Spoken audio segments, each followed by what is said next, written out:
Sometimes a man's heart carries so much pain that all he wants is to disappear forever. When Kiro, a broken Apache warrior, bought an abandoned ranch for $10, he thought he was purchasing his own grave. Instead, he found a wild Mustang, standing in his cabin, watching him with eyes full of sorrow. 10 years ago, after a brutal cavalry raid, this same Mustang had vanished.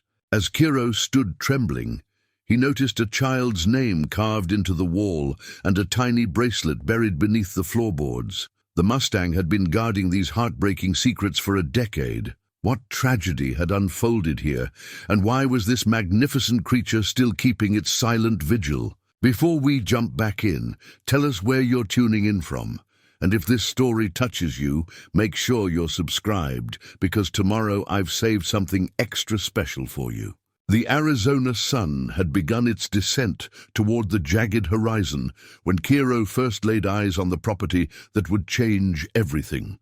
3 days earlier, he had walked into the First National Bank of Copper Ridge with nothing but a weathered leather satchel containing his life savings and a heart heavy with the weight of too many battles. The bank clerk, a nervous young man with ink-stained fingers, had shuffled through a stack of foreclosure papers with the enthusiasm of someone handling day-old fish. "This one's been sitting for near 2 years, he'd said, sliding a deed across the scarred wooden counter.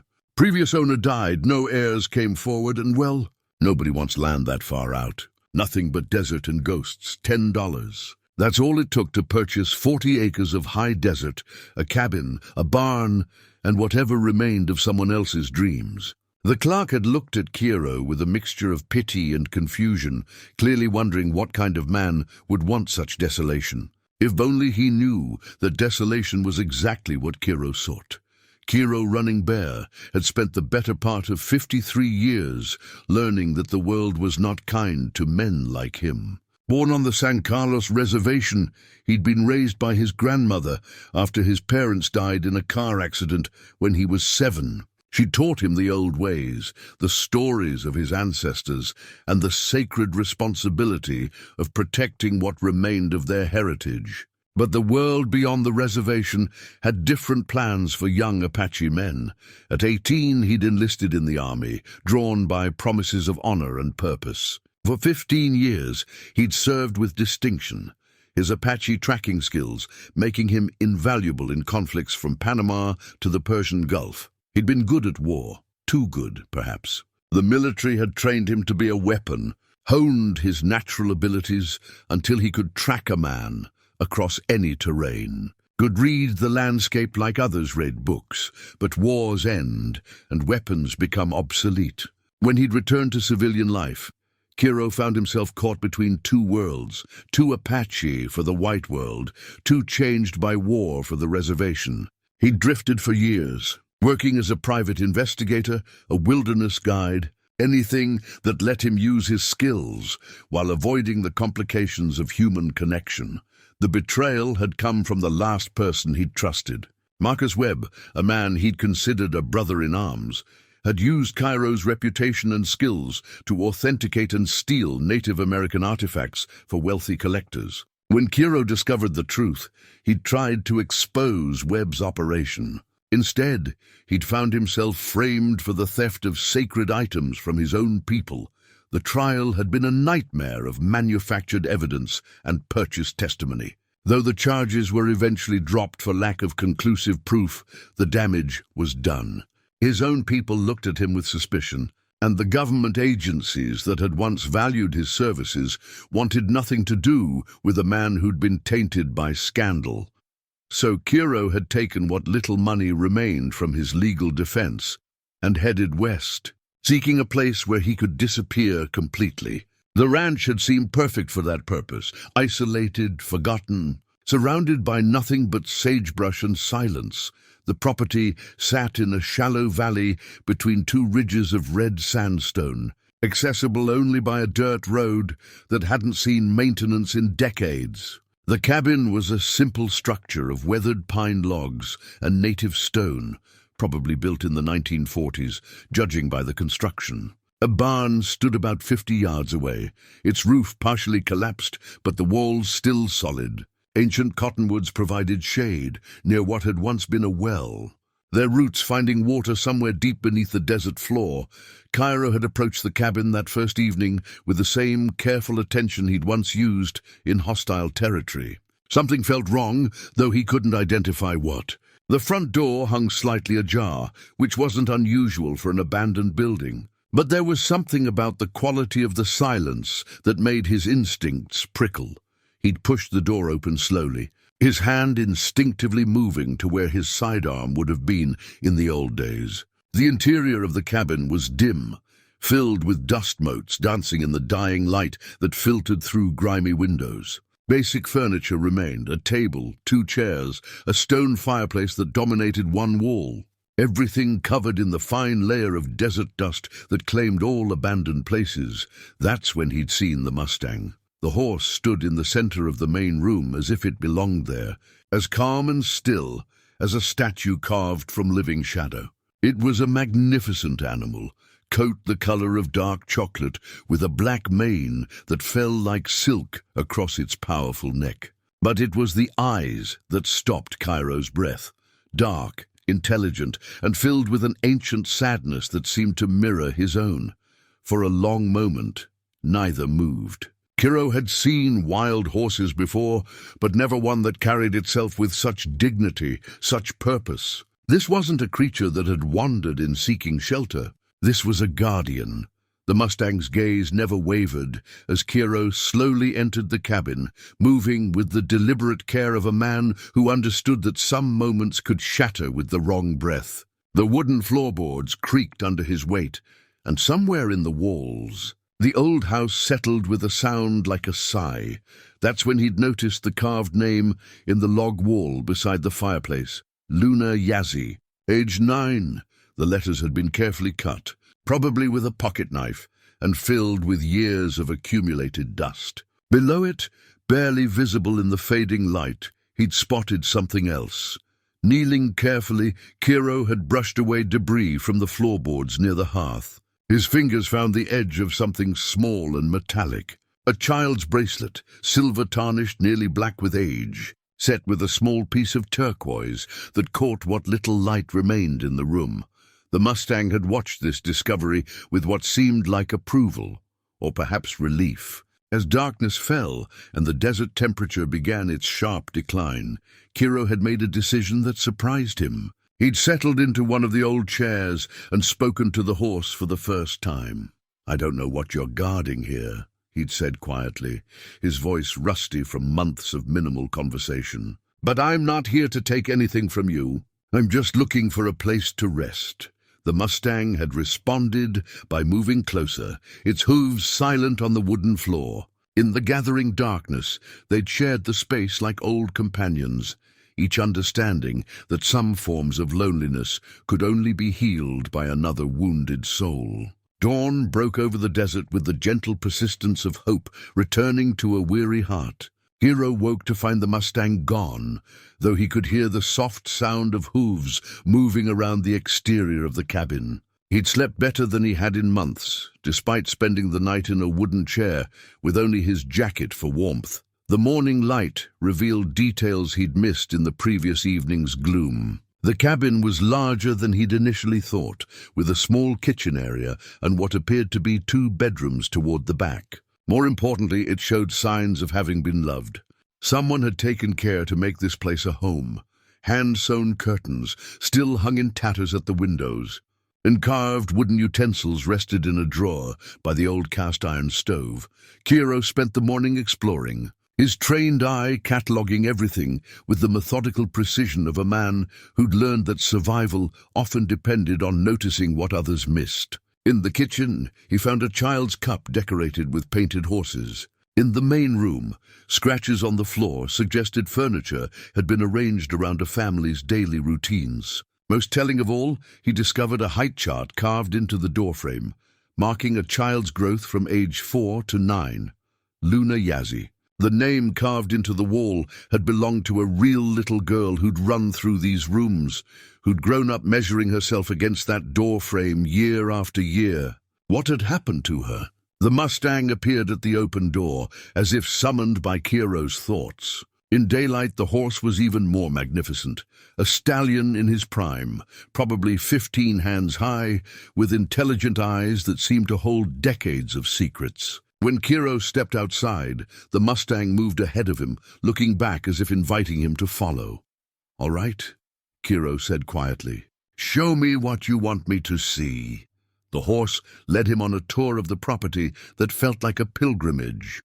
First to the barn, where hay still filled the loft and tack hung on wooden pegs as if waiting for riders who would never return. The Mustang stopped before an empty stall, its head lowered as if in mourning. From there, they moved to a small garden plot behind the cabin, where desert wildflowers had reclaimed neat rows that had once held vegetables. The Mustang pawed at a specific spot until Kiro knelt and began digging with his hands. 6 inches down, his fingers found something smooth and carved, a wooden doll, no bigger than his palm, weathered but still intact. The craftsmanship was unmistakably Apache, traditional symbols carved into the simple dress, a face that suggested it had been made with love rather than for sale. Someone had spent hours creating this toy for a little girl who treasured it enough to bury it like a secret.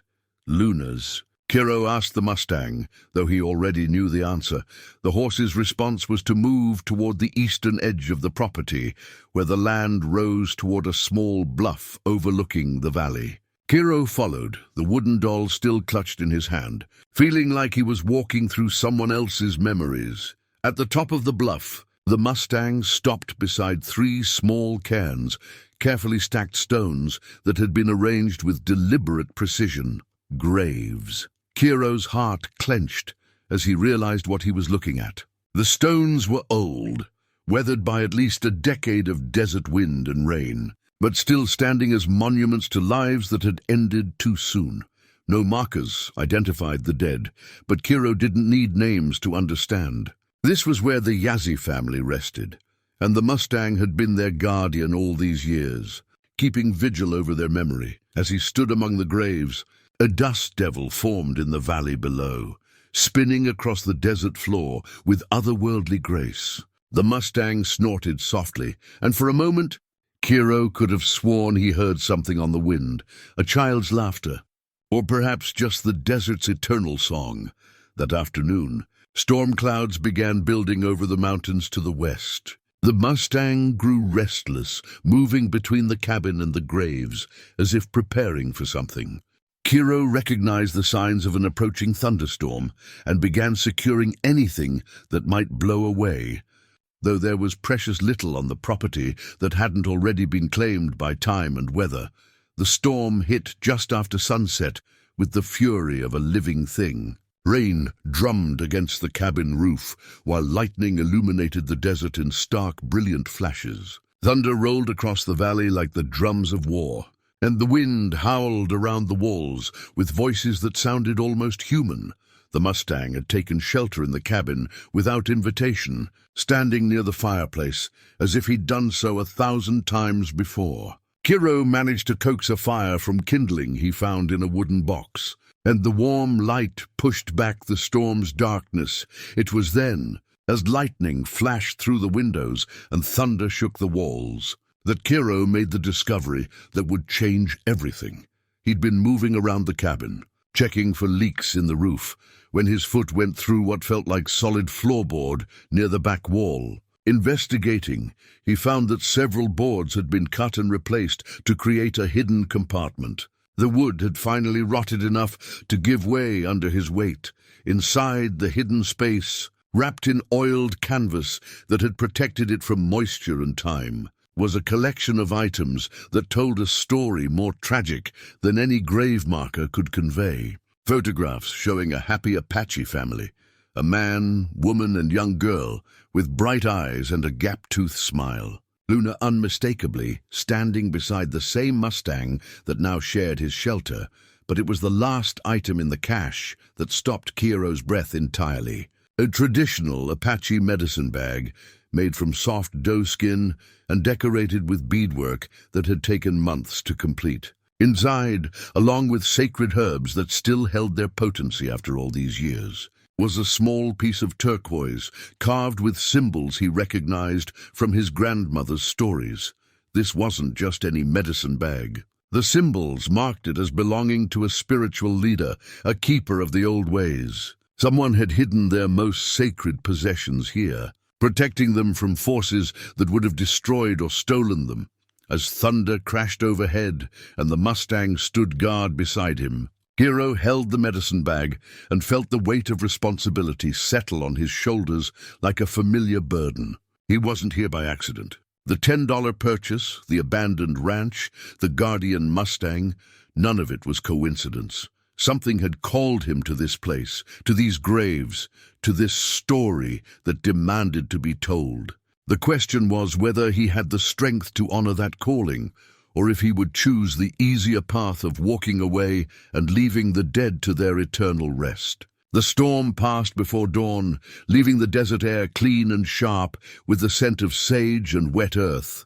Kiro woke to find the Mustang standing at the open cabin door, silhouetted against the pale morning sky like a figure from ancient legend. The medicine bag rested on the table where he'd placed it the night before, its presence transforming the simple cabin into something approaching sacred ground.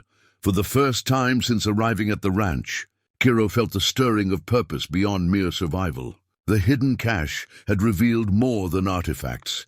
It had shown him that the Yazzie family had been people of significance, keepers of traditions that stretched back generations. The quality of the beadwork on the medicine bag, the careful selection of sacred herbs, the photographs showing a family who carried themselves with quiet dignity, all of it pointed to a heritage that demanded respect and remembrance. But respect and remembrance required knowledge, and Kiro realized he knew almost nothing about what had happened here. The graves on the bluff told him the story had ended in tragedy, but the beginning and middle remained mysteries locked away in the memories of those who'd survived to tell the tale. The nearest town, Copper Ridge, lay 15 miles north, along a dirt road that had probably been built by ranchers in the 1930s. Kiro had driven through it on his way to the property but hadn't paid much attention, just another small desert community struggling to survive in a landscape that didn't encourage human habitation. Now he realized it might hold the keys to understanding what had brought the Yazzie family to this remote valley and what had ultimately destroyed them. Before leaving for town, Kiro spent time with the Mustang, speaking to the animal in the mixture of English and Apache his grandmother had taught him. The horse listened with an attention that seemed almost human, occasionally snorting or stamping as if responding to specific words. "I need to learn about Luna and her family," Kiro explained, stroking the Mustang's neck. "But I'll be back. This is home now for both of us." The drive to Copper Ridge gave him time to think about the strange path that had led him here. 3 months ago, he'd been a broken man with no purpose beyond avoiding the people who'd betrayed him. Now he found himself guardian to a sacred site and protector of memories that deserved preservation. The transformation felt both natural and impossible, like stepping through a doorway into a life he'd never imagined living. Copper Ridge was larger than he'd expected, with the main street lined by buildings that spoke of better times. A hardware store, a diner, a small grocery, and what appeared to be a combination post office and library occupied the central block. Most of the storefronts showed signs of struggle: faded paint, broken windows patched with cardboard, optimistic open signs hanging in establishments that clearly saw little business. The library drew his attention immediately. Libraries, in Kiro's experience, were where communities stored their memories, and memories were what he needed most. The building was one of the oldest on the street, constructed of local sandstone with tall windows that would have provided excellent light for reading in the days before electric bulbs. Inside, he found exactly what he'd hoped for: an elderly woman with silver hair and intelligent eyes who looked at him with curiosity rather than suspicion. Her desk nameplate identified her as Sarah Mendez, head librarian, though the size of the facility suggested she might also be the only librarian. "Can I help you find something?" she asked. her voice carrying the warm precision of someone who'd spent decades helping people locate exactly what they needed. "I'm hoping you might know something about a family named Yazzie," Kiro said carefully. "They lived on a ranch about 15 miles south of here, probably 10 or 12 years ago." Sarah's expression shifted subtly, sadness replacing curiosity. "Oh my, you must be the man who bought the old Yazzie place. I heard someone had finally taken it off the bank's hands." She studied his face with the frankness of someone past the age where social politeness mattered more than honest assessment. "You're Apache." It wasn't a question, and Kiro nodded. "I am, and I think the Yazzie family was too." They were. Sarah rose from her desk and moved toward a filing cabinet in the corner. Joseph Yazzie was what my grandmother would have called a holy man. He knew the old stories, the old ways. His wife Maria was a teacher. She worked with Apache children on the San Carlos reservation, helping them maintain their cultural identity while getting the education they needed to survive in the modern world. She returned with a manila folder that had been handled many times, its edges worn soft with age. And Luna was their daughter, bright as a new penny and wild as the desert wind. She had a gift with horses that was something to see. Sarah opened the folder and pulled out a newspaper clipping, yellowed with age. The headline read, "Local family dies in tragic accident." Below it was a photograph that made Kiro's chest tighten. Joseph, Maria, and Luna Yazzie standing beside the Mustang, all of them smiling at the camera with the unconscious joy of people who believed their happiness would last forever. "This is what the paper reported," Sarah said, her tone suggesting the official story wasn't the whole truth. "House fire. Happened during one of those late spring storms we get sometimes. Lightning strike," they said. By the time anyone saw the smoke and got out there, it was too late. Kiro studied the photograph, noting details the casual observer might miss. Joseph Yazzie wore traditional Apache jewelry alongside a modern Western shirt. Maria had her arm around Luna, who was holding a bridle that clearly belonged to the Mustang. But it was the background that caught his attention. The cabin in the photograph looked different, more complete. Without buildings that no longer existed, "You don't sound convinced it was an accident," Kiro observed. Sarah glanced around the empty library before leaning closer. "I've lived in this county for 67 years, and I've seen my share of lightning fires. They burn hot and fast, but they don't usually burn so completely that there's nothing left to identify. And they certainly don't explain why the family's horse was found 3 days later, 20 miles away, with rope burns on its legs." The pieces of a darker picture began forming in Kiro's mind. Someone tied up the Mustang? That's what I always thought, though I was just a librarian and nobody asked my opinion. Sarah pulled out another clipping, this one from a different newspaper. "This is from the Tucson paper, published about a week later. See if anything strikes you as odd." The second article was shorter, more of a mention than a full story. But buried in the final paragraph was a detail that made Kiro's blood run cold. The deceased family had recently reported the theft of several Native American artifacts to local authorities. The investigation was ongoing at the time of their deaths. "They were trying to recover stolen sacred items," Kiro said quietly. Joseph Yazzie had been working with tribes throughout the Southwest, trying to track down ceremonial objects that had been taken over the years. He'd made some powerful enemies, people who make a lot of money selling things that were never meant to be sold. Sarah closed the folder and looked at Kiro, with eyes that had seen too much of human cruelty to retain any innocence. "I always wondered if someone would eventually come looking for the truth. I just never expected it to take 10 years. The revelation that the Yazzie family had been murdered for trying to recover stolen sacred artifacts hit Kiro like a physical blow. He'd spent years believing himself to be the victim of Marcus Webb's betrayal, but his suffering paled in comparison to what had been done to this innocent family. Joseph, Maria, and Luna had died protecting the same heritage that Webb had exploited for profit. Sarah must have seen something in his expression, because she gently touched his arm. "Are you all right? You look like you've seen a ghost." "In a way, I have," Kiro managed. Sarah, I need to ask you something, and I hope you'll trust me enough to answer honestly. Do you know the name Marcus Webb? Her face went pale. Where did you hear that name? He's the man who destroyed my life and reputation. I've been running from the consequences of his crimes for 3 years. If he was involved in what happened to the Yazis, he was. Sarah's voice dropped to barely above a whisper. Marcus Webb was in town the week before the fire. He'd been asking questions about the family, offering money for information about their activities. Most people wouldn't talk to him, but there are always a few who'll sell anything for the right price.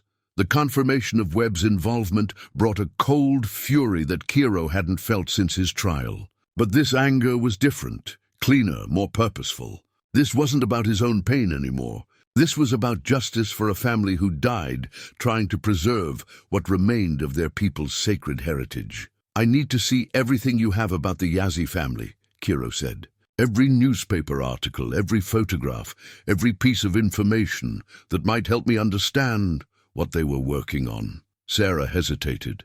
Mr. Running Bear, it is Running Bear, isn't it? I need to know why this matters to you. Are you family? A private investigator? Because if Marcus Webb is involved, then this is dangerous territory. Kiro made a decision that surprised him. He told her everything about his military service, his work with Webb, the frame-up that had destroyed his reputation, and finally about purchasing the ranch and finding the Mustang standing guard over the family's hidden treasures. When he finished, Sarah sat quietly for a long moment, studying his face as if reading a book written in a language she was still learning to understand. You know, she said finally, Joseph Yazzie came in here about a month before he died. He was researching something specific, spending hours going through old newspapers and county records. He seemed to be looking for patterns, thefts from different reservations, artifacts that had disappeared from private collections. That sort of thing.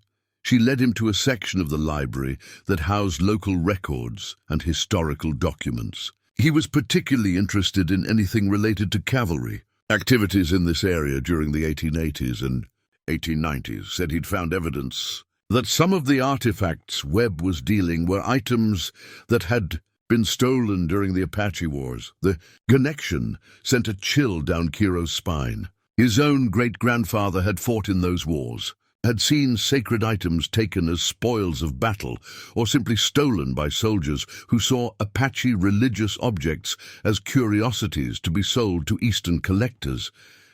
Did he find what he was looking for? I think so. He made copies of several documents, particularly military records from Fort Apache. But here's the strange thing. About a week after Joseph died, someone broke into the library. They didn't take anything valuable, just went through the historical files and copied or photographed everything Joseph had been researching. Webb cleaning up loose ends, Kiro said grimly. Sarah pulled a key from her desk drawer and unlocked a filing cabinet marked Local History. But they didn't get everything. Joseph was careful. He knew he was dealing with dangerous people. He gave me copies of his most important findings and asked me to keep them safe. She handed him a manila envelope that felt heavy with the weight of truth. Inside were photocopies of military documents, lists of confiscated Apache sacred items, and correspondence between army officers and private collectors in New York and Chicago. Most damning of all was a letter dated 1887, written by a Captain Morrison stationed at Fort Apache, detailing his plan to supplement his military pay by selling Indian curiosities to wealthy buyers back east. Captain Morrison, Kiro read aloud.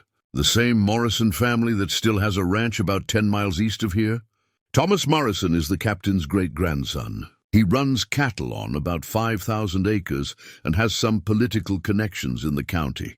But from what I hear, he's nothing like his ancestor. Thomas has actually been trying to learn about his family's history and make amends for some of the things his great-grandfather did. Kiro studied a photograph that showed Captain Morrison with a collection of Apache ceremonial items, including what appeared to be the same medicine bag he'd found hidden in the cabin. The implications were staggering. The sacred items Joseph Yazzie had been trying to recover weren't just random artifacts. They were specific pieces that had been stolen from his own ancestors over a century ago. Sarah, I need to ask you for a favor that might put you at risk. After what happened to the Yazis, I'm already at risk, just for knowing what I know. What do you need? If I don't return from the ranch in 3 days, I want you to take everything you've shown me to the FBI. There's an agent named Sandra Martinez in the Phoenix office who specializes in crimes involving Native American artifacts. She's one of the few federal agents I still trust. Sarah wrote down the agent's name and contact information. You think Webb is still operating in this area? I think Webb never left. The Yazzie murders weren't the end of his business here. They were just the beginning. He eliminated the one person who could have exposed his operation, and then probably expanded it, as if summoned by their conversation. A black SUV with tinted windows drove slowly past the library, its engine barely audible. Both Kiro and Sarah noticed it, and both recognized the subtle menace of professional surveillance. That's been happening more often lately, Sarah said quietly. Strangers in expensive vehicles, asking questions about who's been researching local history. I think word has gotten out that someone bought the Yazzie ranch. Kiro carefully placed all the documents back in the envelope and tucked it inside his jacket. Then it's time I had a conversation with Thomas Morrison. If he's really trying to make amends for his family's past, maybe he'll be willing to help correct some of those wrongs. And if he's not? Kiro thought about the Mustang standing guard over Luna's grave, about the sacred medicine bag hidden for 10 years, about a little girl who died protecting her family's heritage. Then I'll find another way to get justice for the Yazzie family, he said quietly, because some debts can only be paid in full. The drive back to the ranch felt different now that Kiro understood the true weight of what he'd inherited. The Mustang was waiting for him at the property line, standing like a sentinel beside the dirt road, as if he'd known exactly when to expect his return. In the afternoon light, the horse's dark coat seemed to absorb the desert sun, making him appear almost otherworldly against the red rock landscape.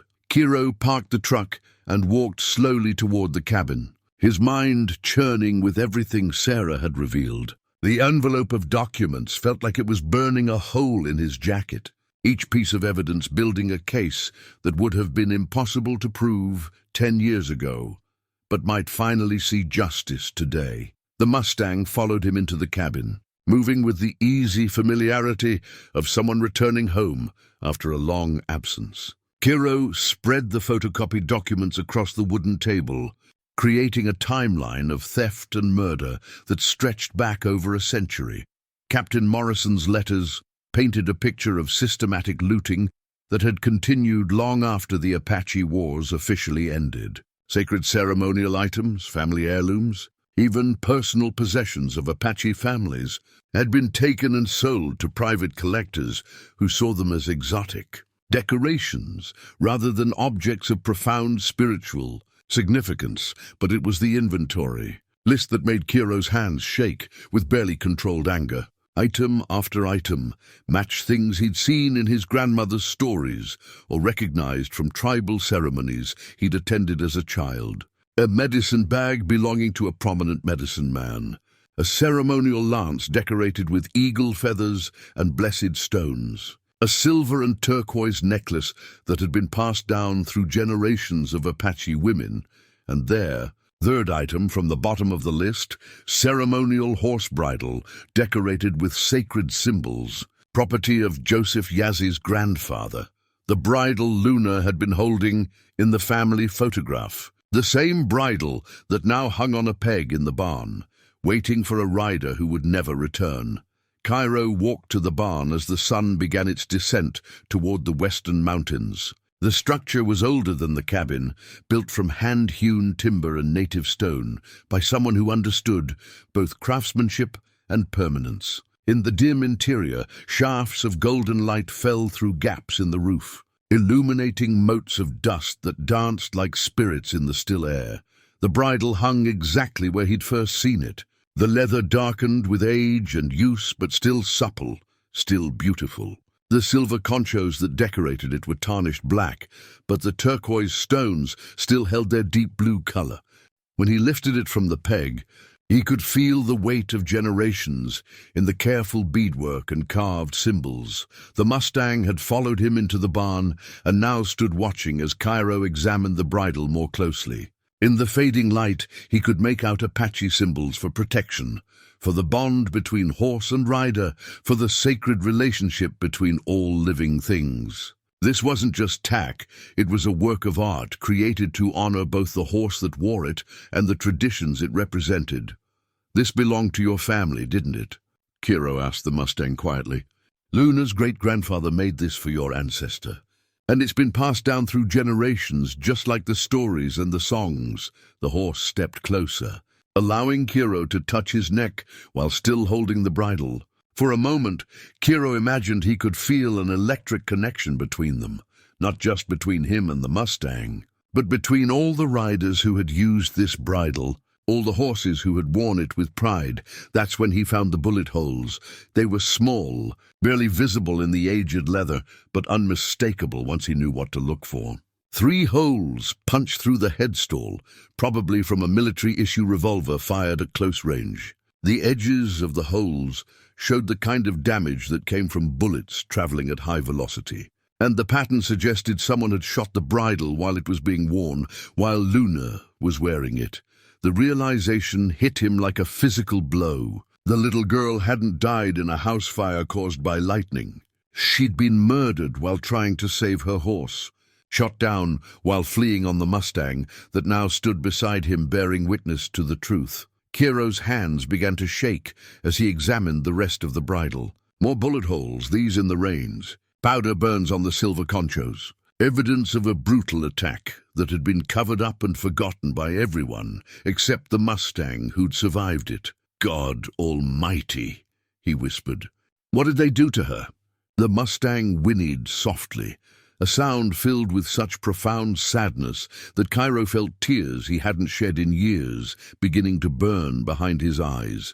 This magnificent animal had watched Luna die, had probably been wounded himself, judging by the faint scars Kiro could now see on his legs and flanks. For 10 years, he'd stood guard over her grave and the secrets her family had died protecting. As darkness fell, Kiro lit a fire in the cabin's fireplace and sat with the damaged bridle across his knees. The Mustang had taken his customary position near the hearth, his dark eyes reflecting the dancing flames.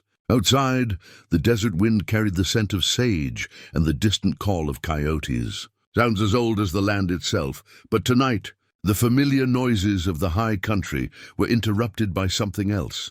The low rumble of a powerful engine making its way up the dirt road toward the cabin.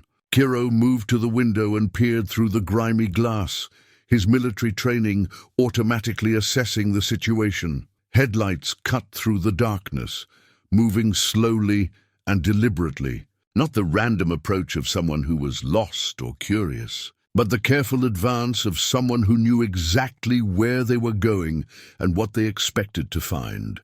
The vehicle stopped about 50 yards from the cabin, its engine idling for a long moment before shutting off. In the sudden silence, Kiro could hear the tick of cooling metal and the soft sound of a door opening and closing. Footsteps approached the cabin, moving with the measured pace of someone comfortable with nighttime operations. Kiro's hand moved instinctively to his belt, though he'd given up carrying weapons years ago. The Mustang had risen to his feet, his attention focused on the approaching visitor with the alertness of a predator sensing danger. 3 knocks on the cabin door, firm but not aggressive. The kind of knock that said the visitor was confident of their welcome, or at least confident they wouldn't be turned away. "Mr. Running Bear?" The voice was male, probably middle-aged, with the careful pronunciation of someone educated, but trying not to sound threatening. "My name is Thomas Morrison. I believe we need to talk." Kiro approached the door with the measured caution of a man who'd learned that unexpected visitors in remote locations rarely brought good news. The damaged bridle still lay across the table, its bullet holes serving as silent testimony to the violence that had claimed the Yazzie family. Through the window, he could see the silhouette of a tall man standing patiently in the circle of light cast by the cabin's oil lamp. "What do you want, Morrison?" Kiro called through the closed door. "To apologize for my family's crimes," came the unexpected reply. "And to help you find the truth about what happened to Joseph Yazzie and his family."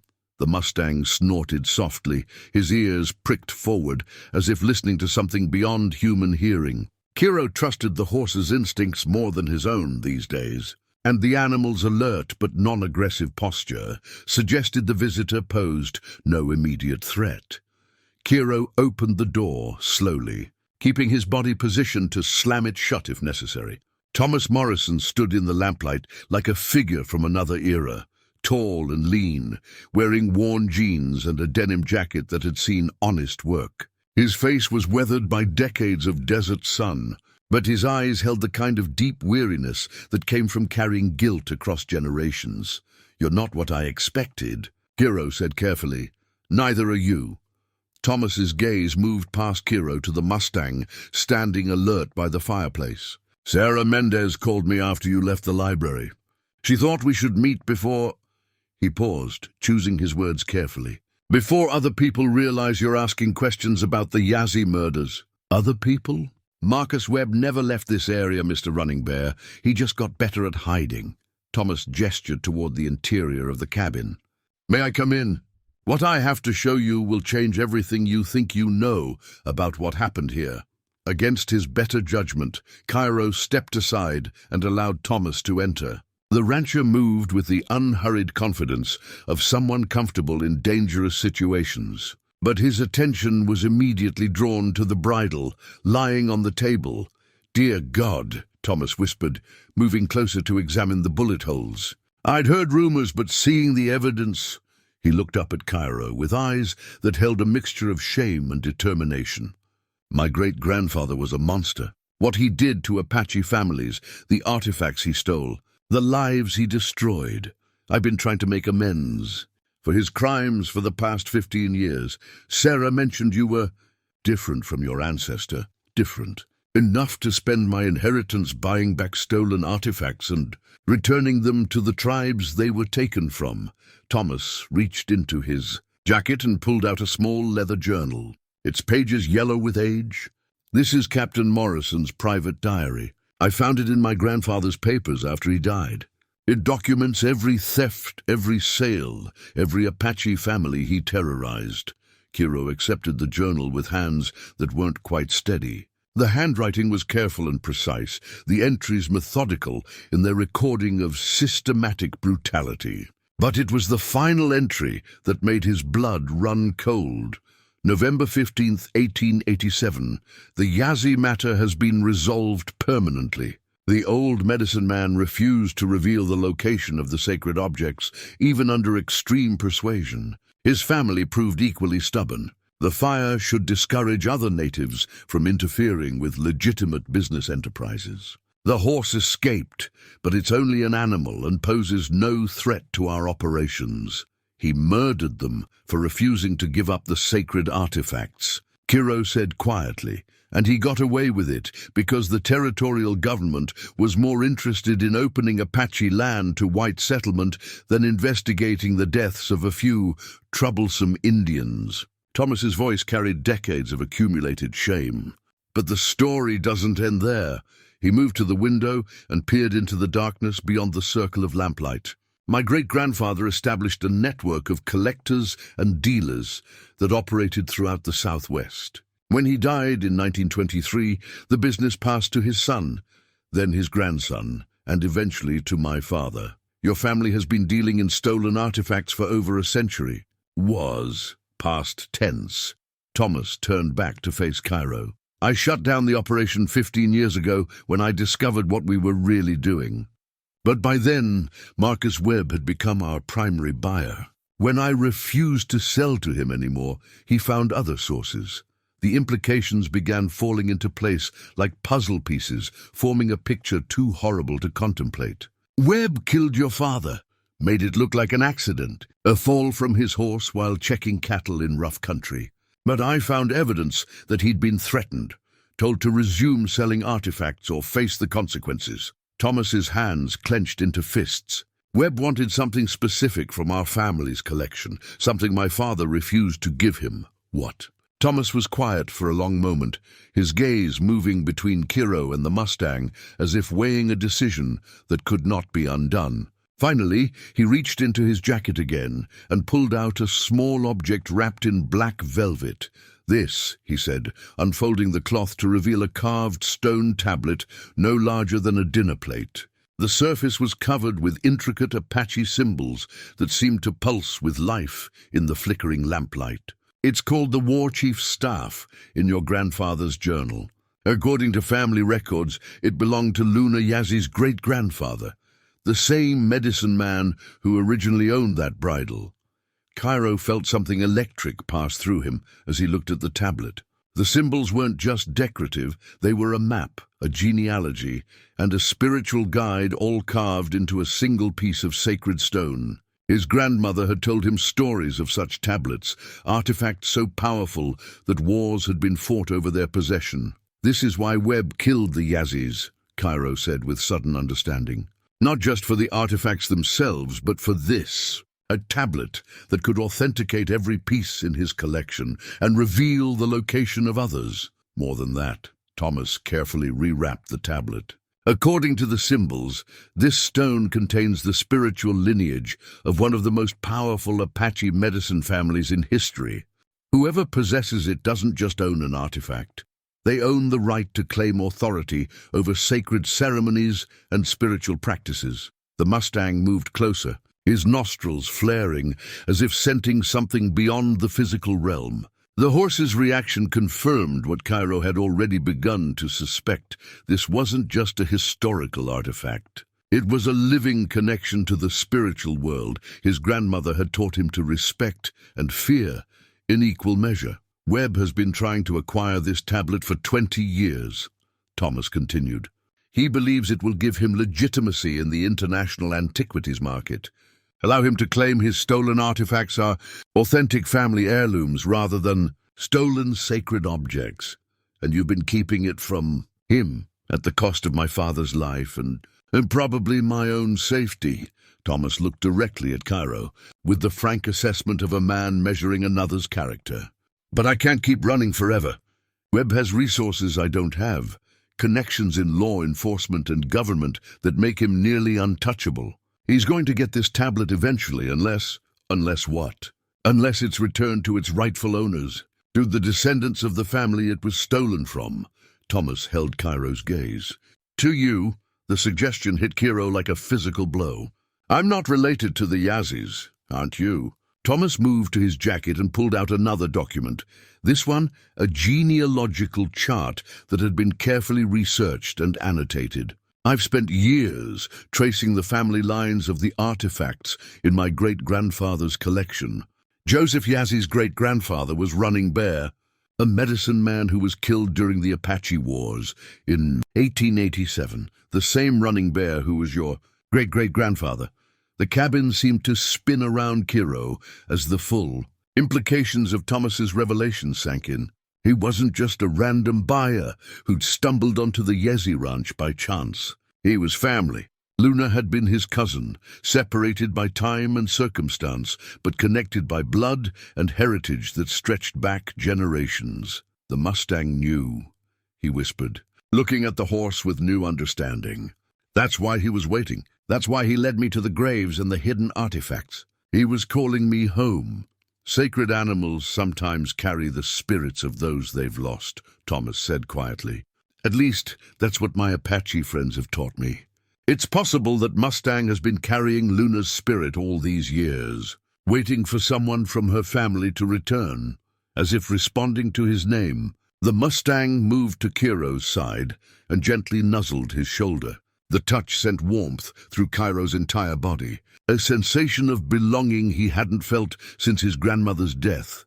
But the warmth was immediately replaced by cold fear as the sound of approaching vehicles cut through the desert night. Multiple engines, moving fast up the dirt road toward the cabin. Through the window, Kiro could see headlights cutting through the darkness like searchlights hunting prey. Webb, Thomas said grimly, moving toward the door. He must have been watching my ranch, followed me here when I left. How many men does he usually travel with? Enough to handle any resistance. Thomas checked his watch. We've got maybe 2 minutes before they reach the cabin. Do you have weapons? Kiro shook his head. I gave up carrying guns years ago. Then we run. There's a trail that leads up the bluff behind the cabin. If we can reach the high ground, we might be able to... The Mustang snorted loudly, cutting off Thomas's words. The horse moved to the door and stood facing it with his head high and ears forward, every line of his body radiating defiance rather than fear. He's not running, Kiro said with sudden certainty. And neither am I. They'll kill you. Webb has already murdered your family once. He won't hesitate to finish the job. Kiro looked at the damaged bridle on the table, at the sacred tablet in Thomas's hands, at the Mustang, standing ready to defend what remained of Luna's heritage. For the first time in years, he felt the clarity of purpose that had once made him a formidable warrior. Maybe, he said quietly, but some things are worth dying for, and Luna Yazzy's justice is one of them. The vehicle stopped in a semicircle around the cabin, their headlights creating a harsh amphitheater of light that turned the desert night into an interrogation chamber. Kiro counted at least 4 sets of lights, which meant Webb had brought enough men to handle serious resistance. The sound of car doors slamming echoed across the valley like gunshots, followed by the measured footsteps of professionals moving into position, Kiro running bare. The voice that called from the darkness was familiar, though Kiro hadn't heard it in 3 years. Marcus Webb sounded exactly the same, cultured, confident, and utterly without conscience. I know you're in there along with young Morrison. Come out and we can discuss this like civilized men. Civilized men don't murder children, Kiro called back, his hand resting on the Mustang's neck for strength. Webb's laughter was cold as winter wind. Still carrying that Apache moral superiority, I see. You always did take these things too personally. Thomas moved to the window and peered through a gap in the curtains. I count 8 men, all armed. Professional military contractors by the look of them. He turned to Kiro with grim determination. I'm sorry I brought this down on you, but I'm glad we're finally going to end it. End it how? We're outgunned and surrounded. Not necessarily. Thomas reached into his jacket and pulled out a satellite phone. I've been working with the FBI for the past 2 years, feeding them information about Webb's operation. Agent Martinez has a tactical team positioned about 5 miles from here. Kiro stared at him in shock. You're working with Sandra Martinez. You know her? She's the one person in federal law enforcement I still trust. But if she's got a team nearby, why haven't they moved in? Thomas's expression grew uncomfortable. Because they need evidence of Webb's current activities, not just historical crimes. They've been waiting for him to make a move that would give them grounds for arrest on active charges, and you used me as bait. I used myself as bait. You just happened to be in the wrong place at the right time. Thomas began dialing the satellite phone. But Webb's here now, with armed mercenaries, threatening federal witnesses on land where murders were committed. That should be enough to... The phone exploded in his hands as a high-powered rifle shot shattered the cabin window. Glass showered across the room as both men dove for cover behind the heavy wooden table. The Mustang reared up on his hind legs, his scream of rage cutting through the night air like a war cry. Enough talking. Webb's voice had lost its civilized veneer. I want the tablet, Morrison. You've got 30 seconds to bring it out or we start shooting through the walls.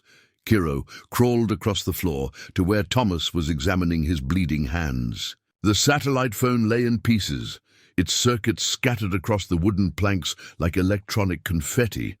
How long before Martinez's team realizes something's wrong? Kiro whispered. They were monitoring radio traffic, but Webb's people are probably jamming communications. Thomas pulled a handkerchief from his pocket and wrapped it around his worst cuts. We're on our own. Another rifle shot punched through the cabin wall, this one aimed low enough to have taken off Kiro's head if he'd been standing. The message was clear. Webb's patience was running out. That's when Kiro heard something that changed everything. Mixed in with the sound of Webb's men moving into position, he caught the faint whisper of approaching footsteps from the rear of the cabin. Not the heavy boots of mercenaries, but the soft, practiced movement of someone trained in stealth operations. Apache movement. He'd recognize it anywhere. A small pebble bounced off the cabin's back wall. 1 tap, pause, 2 taps, pause, 3 taps. The signal his grandmother had taught him as a child, used by Apache scouts to communicate across hostile territory. Kiro moved carefully to the back window and peered into the darkness beyond the ring of headlights. A figure emerged from the shadows, moving with the fluid grace of someone completely at home in the desert night. Female, probably in her 40s, carrying military-grade equipment with the easy familiarity of long experience. Agent Sandra Martinez had come personally. She caught sight of him through the window and held up 5 fingers, then pointed in different directions around the cabin.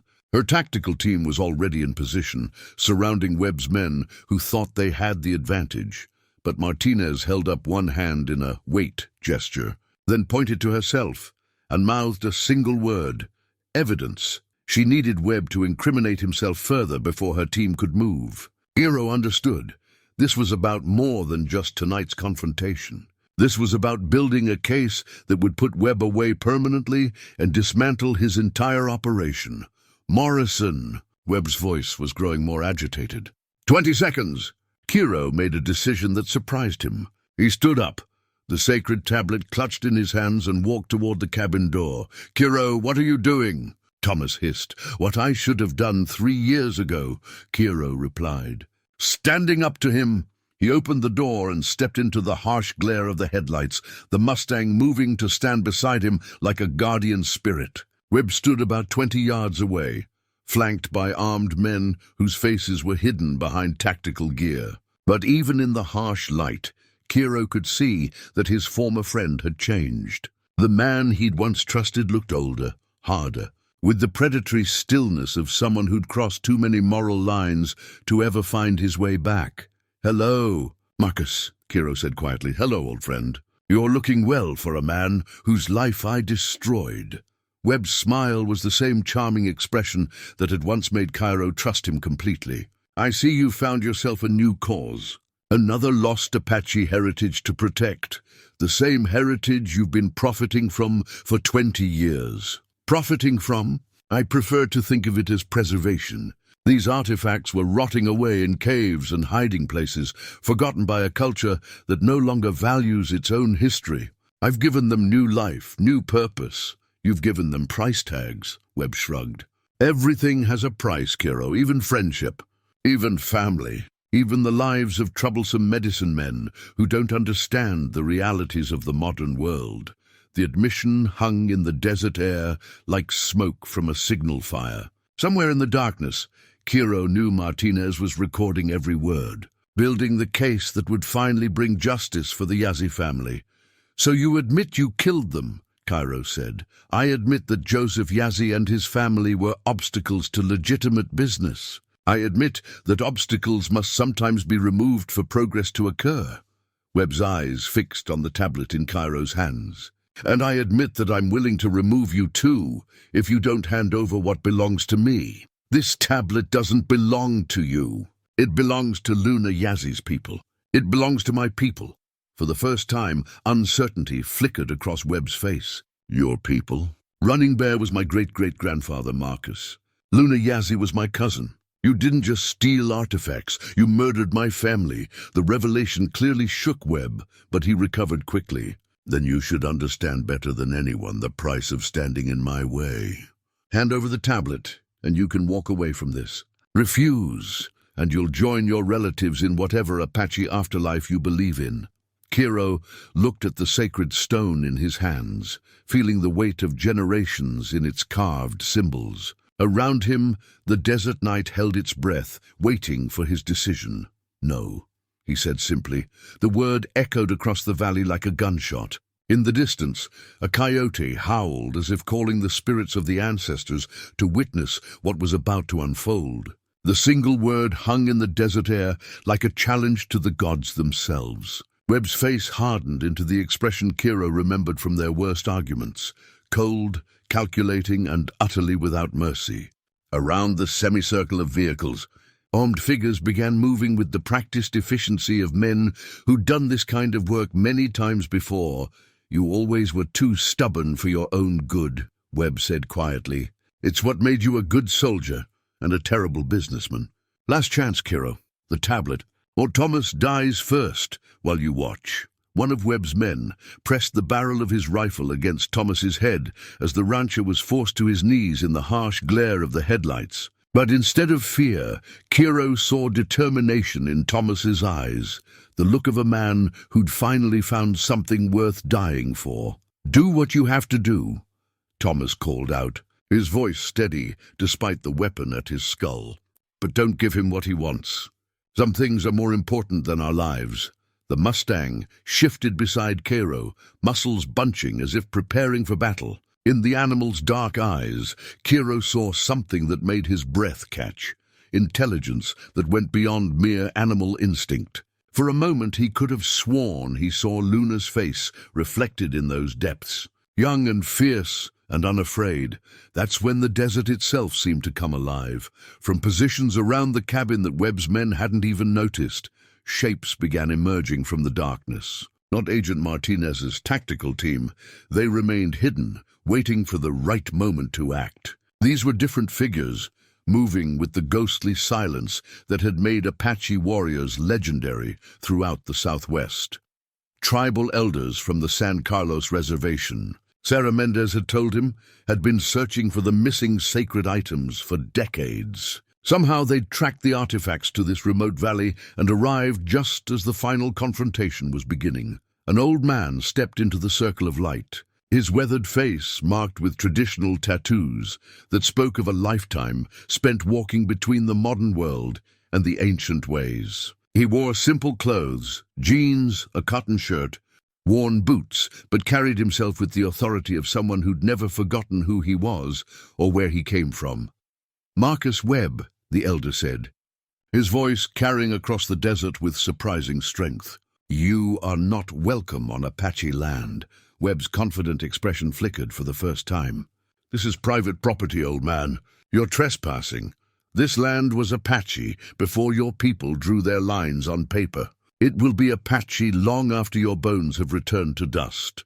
The elder's gaze moved to Kiro, studying him with eyes that seemed to see straight through to his soul.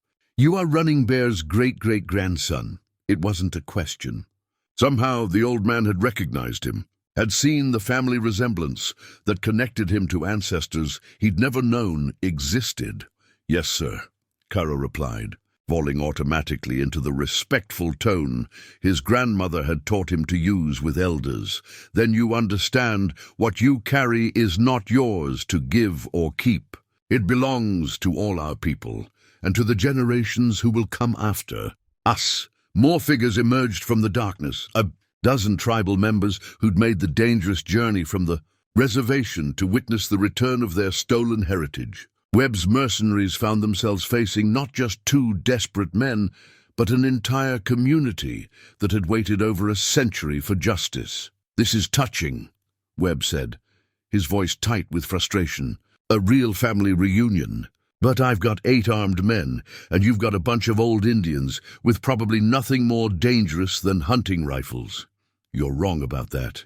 Agent Martinez's voice cut through the tension as she stepped into the light, her FBI badge clearly visible and her sidearm drawn. "You've got 8 armed men facing a federal tactical team, a dozen witnesses, and enough evidence to put you away for the rest of your natural life."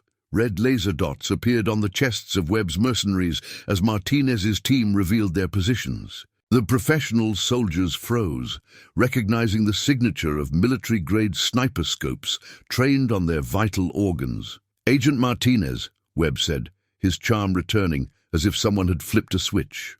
"This is a private business matter. No federal crimes have been committed here.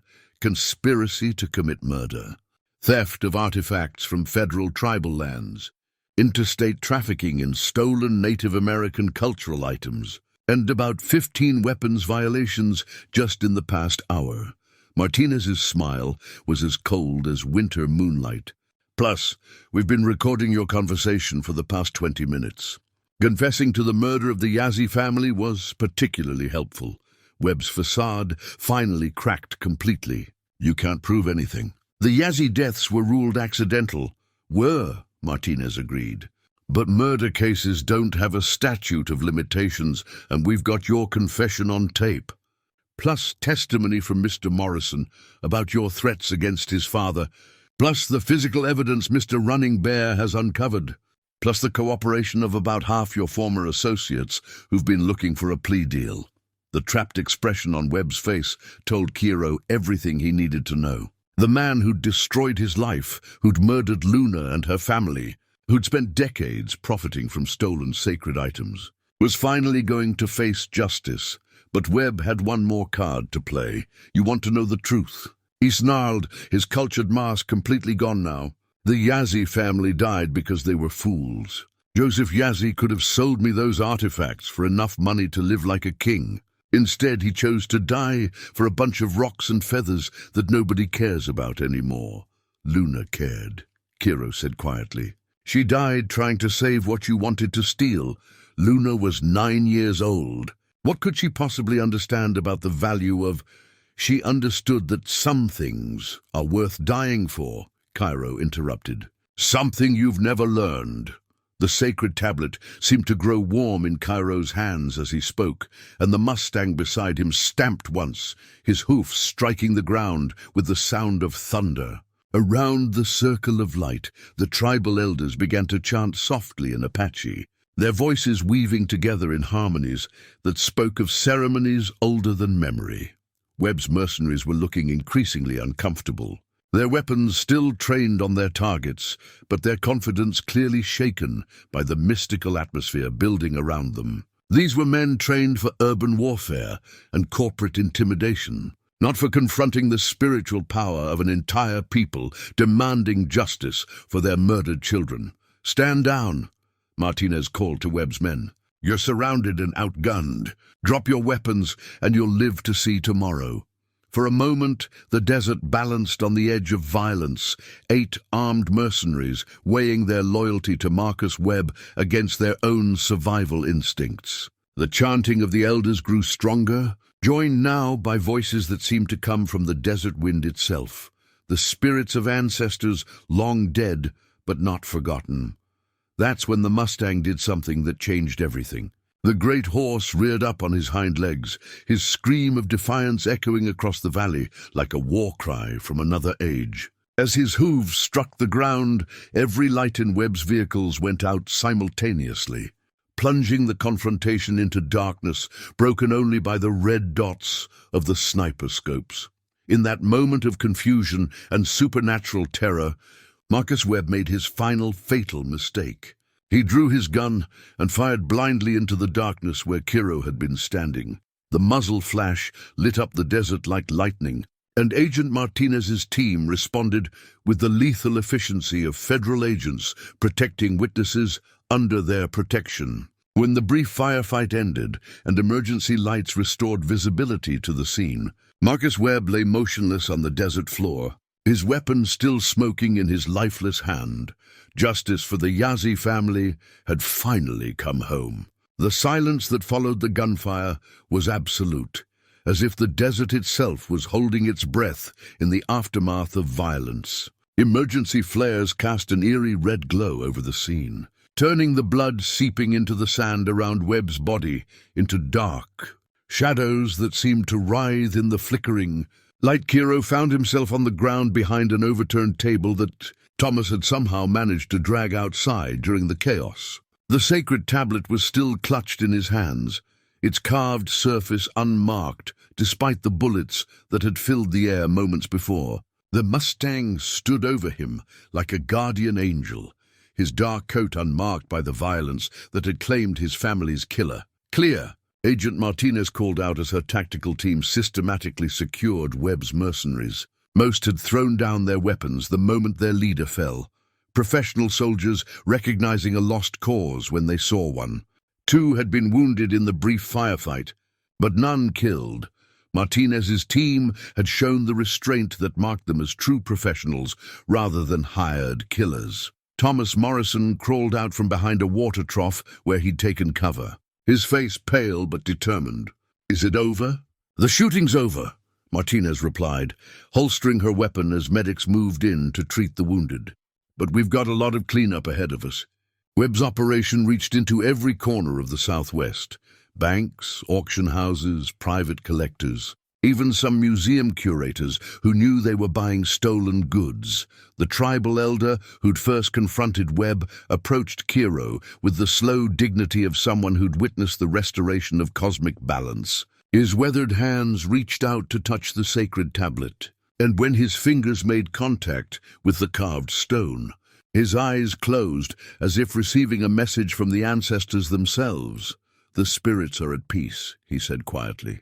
"Luna and her family can rest now." Kiro looked around at the scene of carnage and felt something inside his chest loosen for the first time in years. Not just the relief of surviving a gunfight, but the deeper satisfaction of seeing justice finally served. Marcus Webb would never again profit from the suffering of Apache families. Never again steal sacred items from people who valued their heritage more than their lives. But as federal agents began the methodical process of collecting evidence and processing prisoners, Kiro realized that the night's work was far from finished.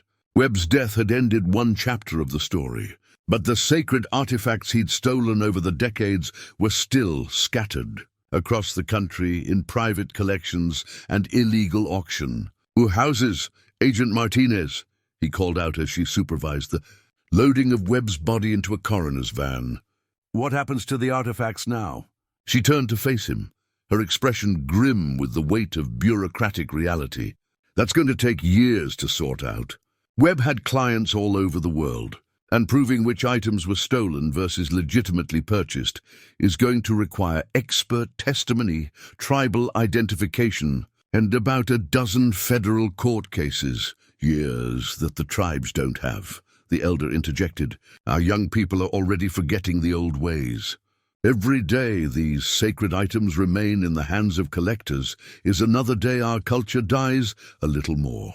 Thomas Morrison stood up slowly, his clothes torn and blood-stained, but his eyes bright with possibility. "Not necessarily. Webb kept meticulous records, sales receipts, provenance documents, even photographs of items in his private collection. He was paranoid about protecting his investment." "You have access to his records?" Martinez asked. "Some of them. The ones he kept at his ranch, anyway. But there's a problem." Thomas looked directly at Kiro. "Webb's property is going to be tied up in federal asset forfeiture proceedings for months. By the time the courts release it, his clients will have had plenty of time to destroy evidence or move the artifacts overseas." Kiro understood what Thomas was suggesting without the words being spoken. "You're talking about breaking into his ranch before the feds seal it. I'm talking about recovering stolen property before it disappears forever," Thomas corrected. "Webb's security system is still active, and he trusted me enough to give me the access codes. We could be in and out with the records before anyone realizes what happened." Martinez held up a hand before Kiro could respond. "As a federal law enforcement officer, I can't hear this conversation. But as someone who spent 15 years watching bureaucracy protect criminals while victims wait for justice," she turned away deliberately. "I'm going to check on my wounded agents." This conversation never happened. The Mustang moved closer to Kiro, pressing his great head against his shoulder as if offering encouragement. In the animal's dark eyes, Kiro could see something that looked remarkably like Luna's determined spirit, urging him to finish what her family had started over a century ago. "How far is Webb's ranch?" he asked Thomas. 20 miles. "We could be there and back before dawn." Kiro looked at the sacred tablet in his hands, thinking about Luna Yazzie dying while trying to protect her people's heritage. Thinking about Joseph and Maria, murdered for refusing to reveal the location of sacred items. Thinking about generations of Apache families who'd lost irreplaceable pieces of their culture to men like Marcus Webb. "Let's go get our people's heritage back," he said quietly. The elder smiled, his weathered face creasing with approval. "The spirits ride with you, grandson. Bring our sacred items home. Webb's ranch lay in a valley 20 miles east of the Yazzie property, accessible by a paved road that spoke of money and political connections. The main house was a sprawling adobe structure that had been designed to impress rather than shelter, with architectural flourishes that borrowed from a dozen southwestern traditions without understanding any of them. Kiro and Thomas approached the property in Thomas's pickup truck, moving slowly through darkness that was beginning to give way to the first pale hints of dawn. The security system Thomas had mentioned was subtle but comprehensive. Cameras mounted on fence posts, motion sensors disguised as decorative stones, and probably pressure plates buried under the gravel driveway. Webb was paranoid about protecting his collection, Thomas explained, as he punched an access code into a keypad hidden behind a fake cactus. But he also trusted me completely. He never changed the codes after I stopped doing business with him. The main gate swung open silently, and they drove toward the house through landscaping that had cost more than most people's annual salary. Everything was perfect, manicured, and utterly without soul, the kind of place that spoke of wealth without wisdom, power without purpose. "Where does he keep the records?" Kiro asked. "Private office in the basement. Climate-controlled, fireproof, and wired with enough security equipment to protect a bank vault." Thomas parked behind the house, where the truck wouldn't be visible from the road. "But the most important stuff, the really sacred items, he keeps in a special room that most people never see." They entered through a service door that opened to Thomas's fingerprint, moving through a kitchen that belonged in a high-end restaurant rather than a private home. The basement stairs were hidden behind a door that looked like a pantry, leading down into a subterranean complex that felt more like a museum than a storage area. The first room they entered took Kiro's breath away. Glass cases lined the walls, each one containing Apache artifacts that should have been in tribal museums or sacred spaces rather than a criminal's private collection. Medicine bags, ceremonial clothing, carved statues of spiritual figures, items that represented centuries of Apache culture and craftsmanship. But it was the centerpiece of the collection that made Kiro's hands shake with anger. A full Apache war chief's regalia was displayed on a mannequin in the center of the room, complete with eagle feather headdress, beaded shirt, and ceremonial weapons. A placard at the base identified it as belonging to Chief Running Bear, died 1887, acquired from the Morrison family collection. "My great-great-grandfather," Kiro whispered, moving closer to the display. "Webb was planning to sell my ancestors' burial clothes." Thomas was already at a computer terminal, his fingers flying over the keyboard as he accessed Webb's private files. "There's a complete inventory here, including purchase records, authentication documents, and customer lists. Jesus Kiro, he sold Apache artifacts to collectors in 12 countries. Can you copy everything?" "Already on it." Thomas inserted a high-capacity flash drive into the computer. "But this is going to take at least 10 minutes to download. We need to—" The security alarm that suddenly filled the basement was loud enough to wake the dead. Red lights began flashing as an automated voice announced, "Unauthorized access detected. Security services have been notified. Law enforcement response initiated." "That's impossible," Thomas said, his face pale in the flashing red light. "I used the correct codes." Webb was paranoid, remember. He probably had the system programmed to alert someone if it was accessed after his death. Kiro moved to the war chief's regalia and began carefully removing it from the display. "How long before someone gets here?" "Private security, maybe 15 minutes. Local sheriff, maybe 20. Thomas was frantically trying to speed up the download process. But if Webb had federal protection, the sound of helicopters approaching from the south cut off his words. Through the basement windows, they could see searchlights cutting through the pre-dawn darkness, moving with the purposeful efficiency of a military operation. "Federal," Kiro said grimly. "Someone powerful wanted to make sure Webb's operation stayed buried." The download bar on Thomas's computer showed 70% complete, then 75. Outside, the helicopters were getting closer, their rotors creating a thunderous noise that shook the entire house. "We're not going to make it," Thomas said. Kiro looked around the room full of stolen sacred items, thinking about generations of Apache families who'd lost pieces of their heritage to men like Webb. The computer showed 80%, then 85%. Yes, we are. He moved to the computer and ejected the flash drive, even though the download wasn't complete. This is enough to start with. We'll come back for the rest. Come back? They'll have this place sealed tighter than Fort Knox. Kiro carefully wrapped his great-great-grandfather's headdress in a cloth he found nearby, feeling the spiritual weight of eagle feathers that had been blessed by medicine men over a century ago. Then we'll find another way. Luna Yazzie didn't give up when cavalry soldiers came for her family's sacred items. I'm not giving up now.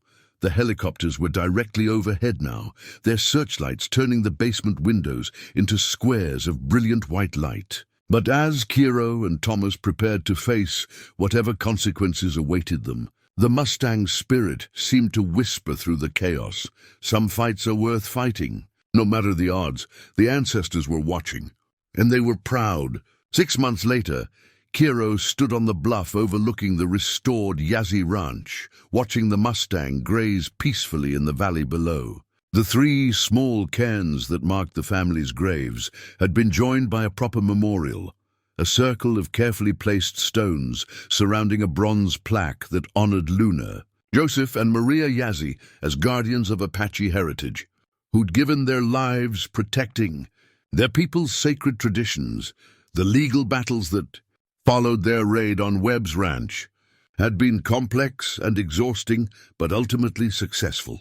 The flash drive Thomas had managed to download contained enough evidence to trace stolen artifacts to dozens of private collectors and auction houses across the country. Federal prosecutors had used the information to launch the largest investigation of illegal Native American artifact trafficking in U.S. history. Agent Martinez had been true to her word, protecting both Kiro and Thomas from prosecution for their unauthorized entry into Webb's property. Their actions had been ruled justifiable under federal whistleblower protections, and the evidence they'd recovered had led to the return of over 300 sacred items to their rightful tribes. The ranch itself had been transformed from a place of tragedy into a center of healing and education. Using funds from the sale of Thomas Morrison's family property, he donated everything to establish the Yazzie Heritage Foundation.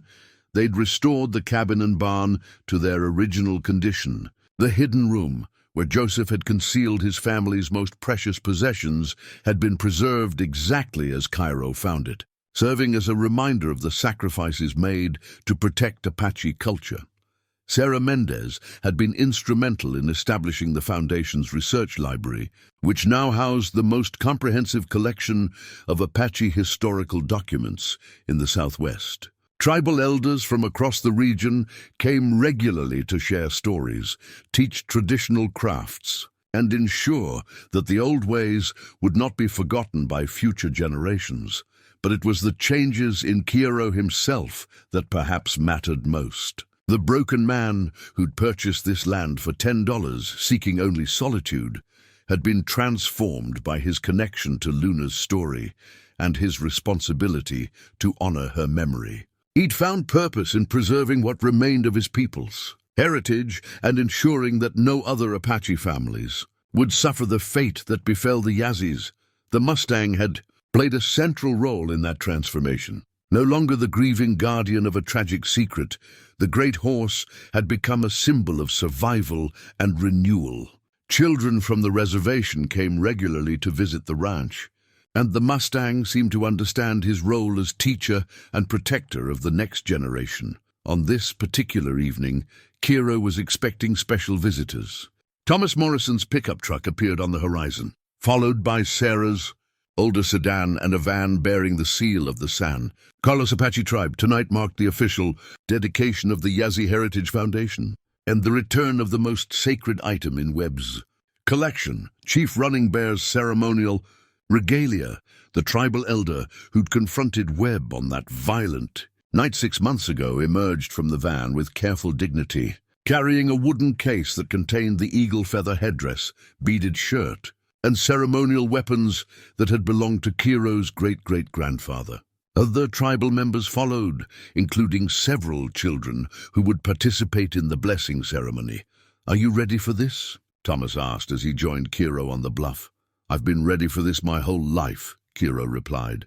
"I just didn't know it until I found Luna's bracelet under those floorboards." The ceremony began as the sun touched the western mountains, painting the desert sky in shades of gold and crimson that seemed appropriate for such a sacred moment. The tribal elder spoke first, offering prayers in Apache that called upon the spirits of the ancestors to witness the return of what had been stolen. When Kiro was invited to speak, he found himself thinking about the long chain of events that had brought him to this moment. The betrayal that had driven him into exile, the $10 purchase that had seemed like an ending but turned out to be a beginning, the Mustang who'd been waiting patiently for someone from Luna's family to come home. Luna Yazzie was 9 years old when she died protecting her family's sacred items, he said, his voice carrying across the valley in the still evening air. She could have run. She could have hidden. Instead, she chose to stand and fight for something bigger than herself. He held up the sacred tablet that had started everything, its carved symbol seeming to glow in the fading light. "This belongs to all of us, to every Apache child who needs to know where they came from, to every elder who remembers the old stories, to every person who believes that some things are worth preserving, no matter the cost." The tablet was placed in a place of honor in the Foundation's museum, surrounded by other recovered artifacts that told the story of Apache resilience and survival. As the ceremony concluded and the last prayers were offered, the Mustang appeared at the edge of the gathering as if drawn by some invisible force. But something was different about the great horse tonight. As he approached the memorial circle, his movements carried a lightness that hadn't been there before, as if a burden he'd carried for 10 years had finally been lifted from his shoulders. The children reached out to touch his neck with reverence, and he accepted their attention with the gentle patience of a teacher. Kiro understood. Luna's spirit no longer needed to remain bound to this place, watching over secrets that were now safe in the hands of her people. She was free to join her parents in whatever realm awaited Apache souls who died defending their heritage. As the last visitors departed and night settled over the valley, Kiro found himself alone with the Mustang beside Luna's grave. The horse nuzzled his shoulder gently, then turned and walked down the bluff toward the pasture where fresh grass grew beside the restored well. For the first time since arriving at the ranch, the Mustang was no longer standing guard. He was simply living, free to be a horse rather than a keeper of tragic secrets. Kiro lingered for a few more minutes, looking out over land that had been transformed from a place of sorrow into a sanctuary of hope. Tomorrow would bring new challenges. There were still artifacts to recover, still stories to preserve, still young Apache people who needed to learn about their heritage. But tonight, under stars that had witnessed both the worst and best of human nature, justice and healing had finally come to the valley where Luna Yazzie had made her last stand. The $10 ranch had cost him everything he thought he wanted and given him everything he'd never known he needed. Some bargains, he reflected, were worth more than money could ever measure, as he walked back toward the cabin where a warm fire waited. Kiro Running Bear finally understood what his grandmother had tried to teach him all those years ago, that sometimes a man has to lose himself completely before he can find out who he was always meant to be.